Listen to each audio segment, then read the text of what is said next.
first question, like completely basic, can you just introduce yourself in like triathlon wise, if you know what I mean? So where you started, and then how your career went. Yeah. So kind of funny story about me getting into triathlon. It was not really on my radar, like growing up. I'm not one of these kids who like grew up on a bicycle. Like that was not me at all. I grew up as a runner and a swimmer.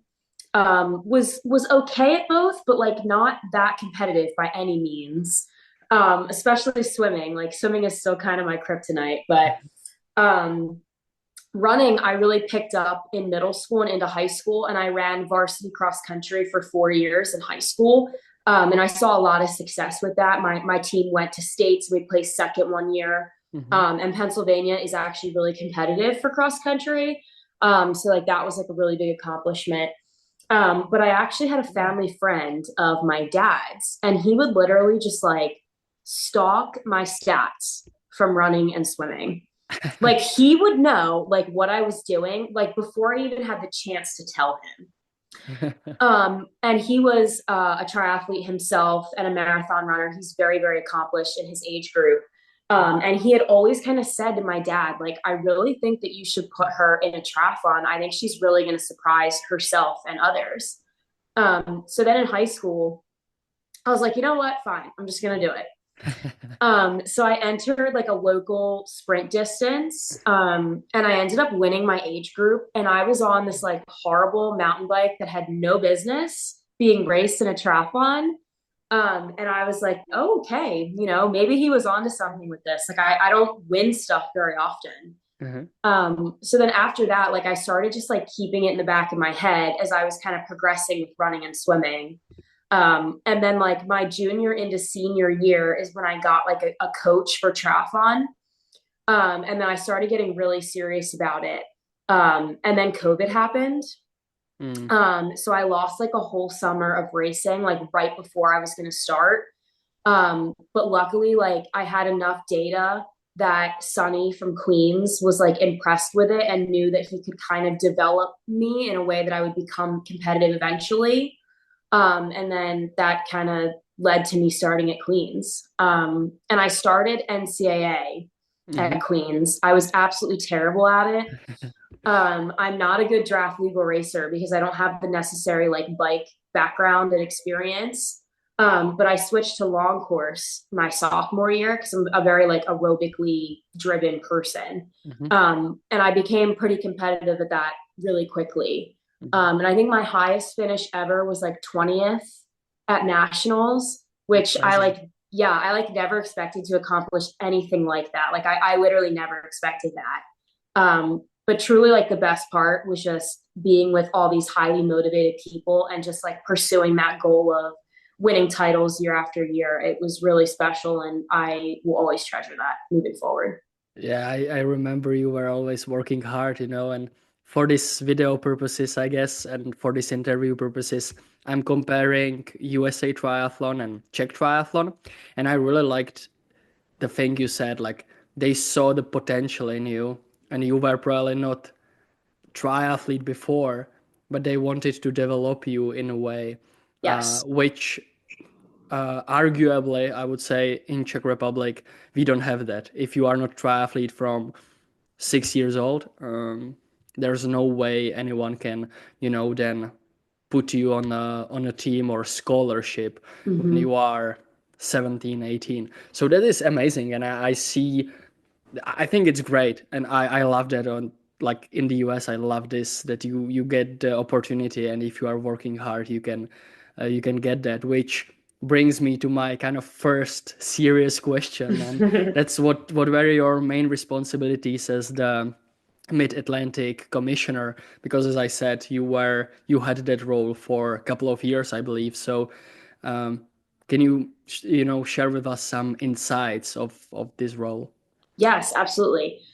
So I was actually elected into this role by coaches around the Mid Atlantic region. And the Mid Atlantic, it kind of spans from like the DC area down to like Georgia. So it's the East Coast, kind of southern part, like before Florida. And I was elected into the role. And I was nominated by Sonny and Miles at Queens.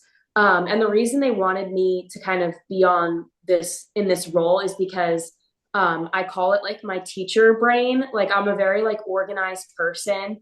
And that ended up really benefiting me in this role because a lot of it is I had to lay out the schedule for the Mid-Atlantic region. So whatever races that people were going to do and compete at, like I set that schedule.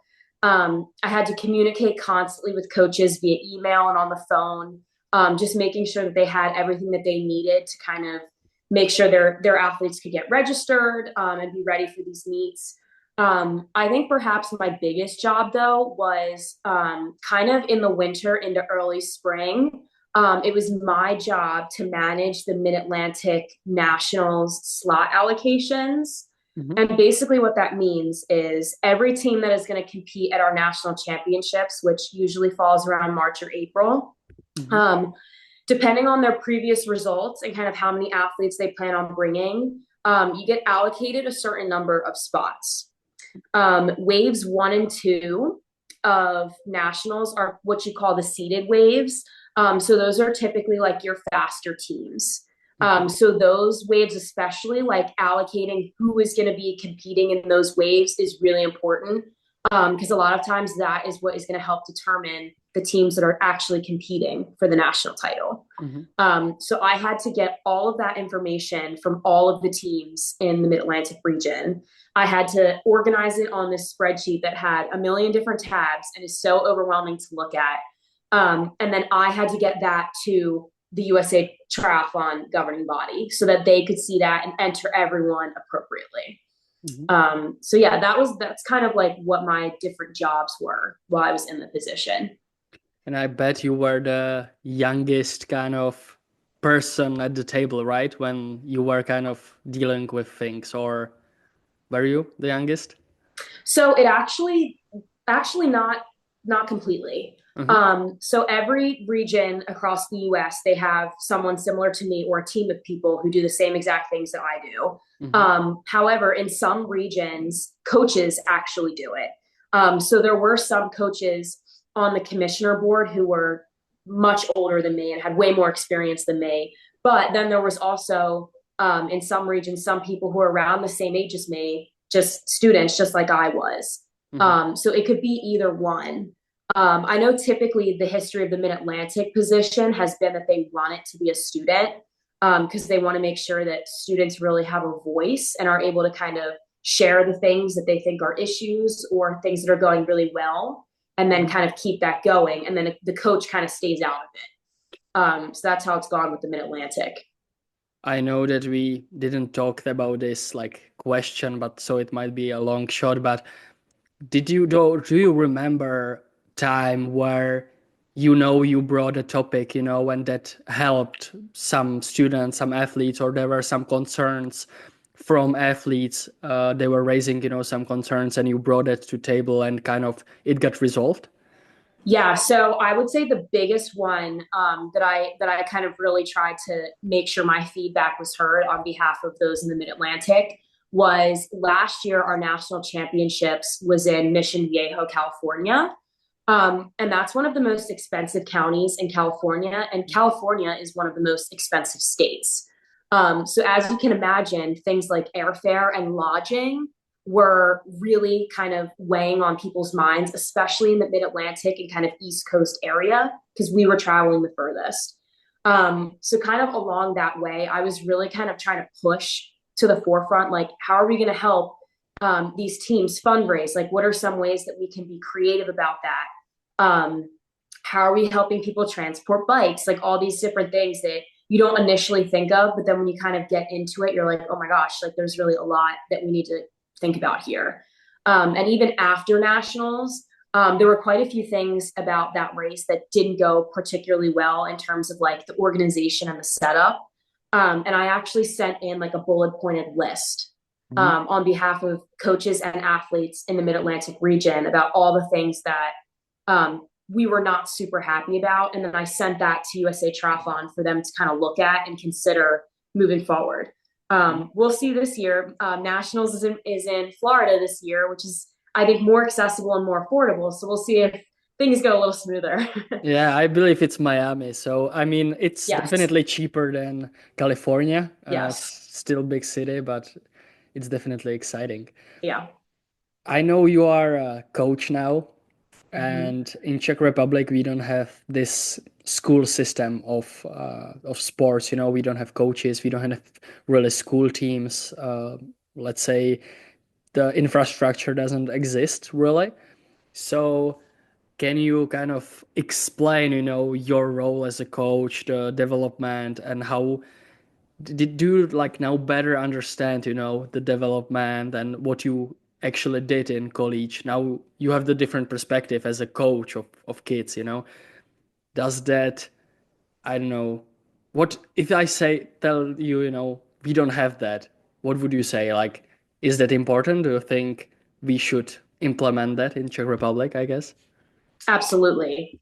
I will say, like, I was so lucky at Queens, and I did kind of recognize this as I was at Queens as a student. But Miles Fowler, in particular at Queens, like, he's so big on like developing the athlete. Like, you don't need to get when you're recruiting, you don't need a finished product that walks through your doors freshman year. It's about the development from freshman to senior year. Hmm. And that's something that I really agree with. And that's a philosophy that I've kind of put at the forefront of my own coaching. I'm currently working at a boarding school. So we actually have students that are in kindergarten all the way through 12th grade. So we have a really diverse student body. And the makeup of that, we actually have a lot of people from all over the world. So that kind of aspect is similar to Queens. Hmm. Um, so because of that, we have students that are kind of all over the map in terms of their athletic development.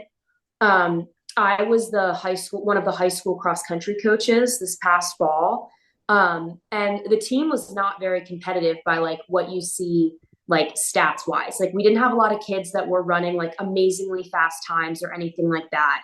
But we had kids that from September through the end of October were dropping like 10 minutes off of their 5K time, which is like unreal. That does not really happen. Yeah. And that's really because like me and the other coaches, we were all about like meeting the kids where they're at and kind of developing them from there.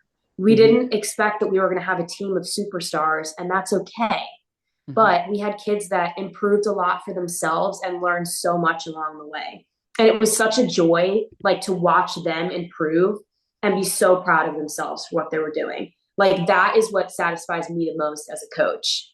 Hmm. Um, and then I also coach swimming here, but I'm working with young kids, kind of ages like 6 to 8. And they're like bright eyed and bushy tailed, and they like are learning all 4 strokes in swimming.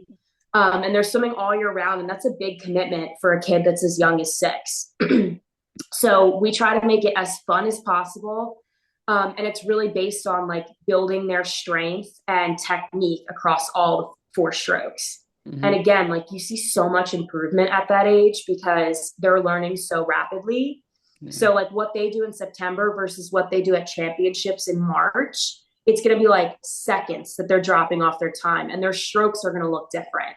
Yeah. And I think that that sets those kids up really well to be eventually more competitive as they get older, because Yeah. that's when it really counts. Once you're older and you've kind of had all the foundational stuff, that the competitiveness can come later. And Yeah. that's kind of how I've been able to kind of see that process along the way. No, that's amazing. And again, I can stress out more that the development in the US is amazing. And I feel like USA Triathlon Association, you know, I know there is some people who might criticize some of the moves, but I think having really the base, you know, having people racing, kids racing at a collegiate level, at the, you know, even younger level, it's amazing and it's building you the base for potentially even Olympic Games in the future. I mean, uh, through Queens, we know that there were many Olympians, future Mm-hmm. Olympians, which is you can see that the school system and school sport is very important for the base. Yeah. Which brings me to one of other questions. You know, how do you collegiate athletes in the US even like obtain financial support or material support. We can talk a little bit about scholarships if you don't mind, just explaining, because this system really doesn't exist back home, back in the Czech Republic. So if you don't mind sharing with us some insights about financial material support. Yeah, I can kind of speak about it on like a personal level.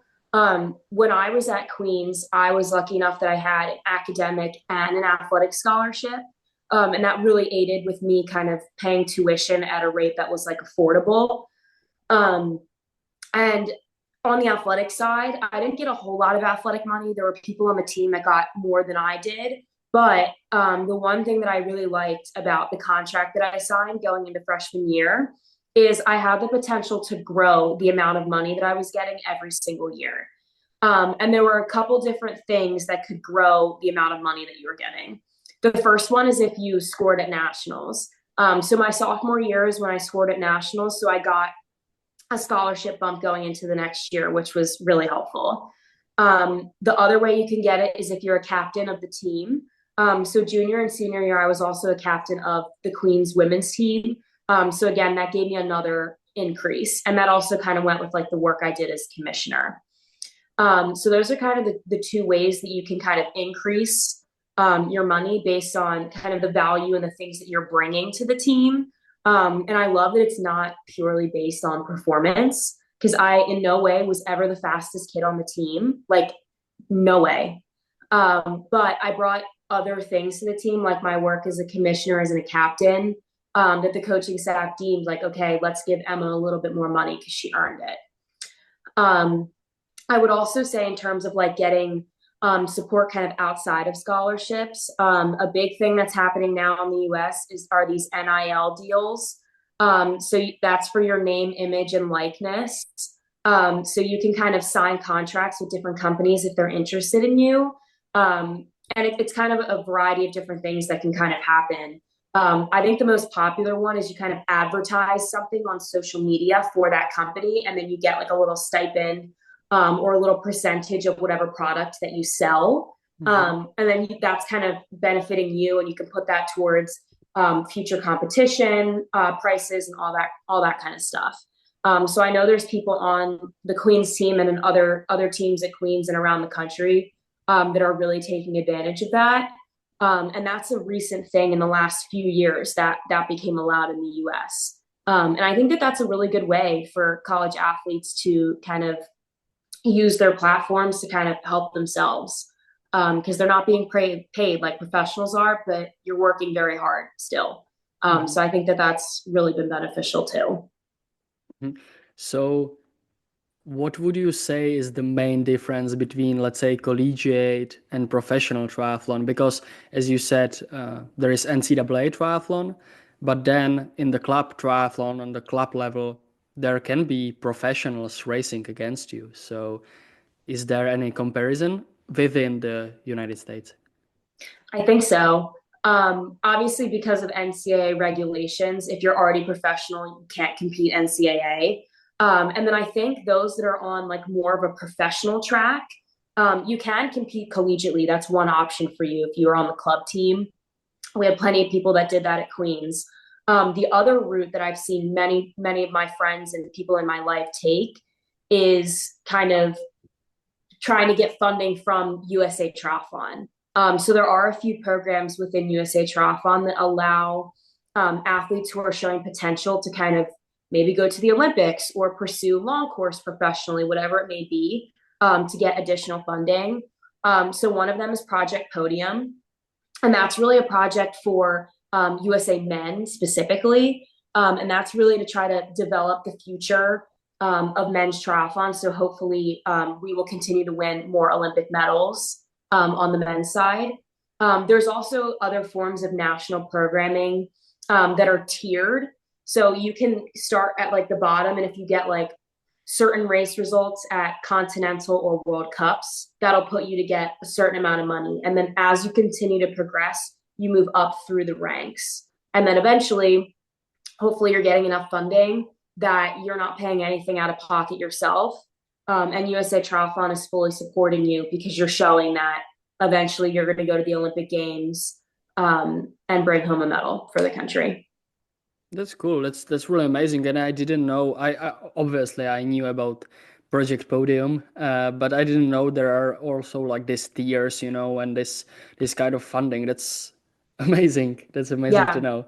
Um, my last question, thank you for this interview, but I really wanted to point out that you are a great teacher. You are starting your career there, and I just wanted to ask you, how do you manage to balance your life as a teacher, and coach, of course, and as an athlete? Yeah. I'll start off by saying it is not easy. And I respect anyone who's doing anything similar to me because it takes a lot of time management skills, especially to kind of make everything work.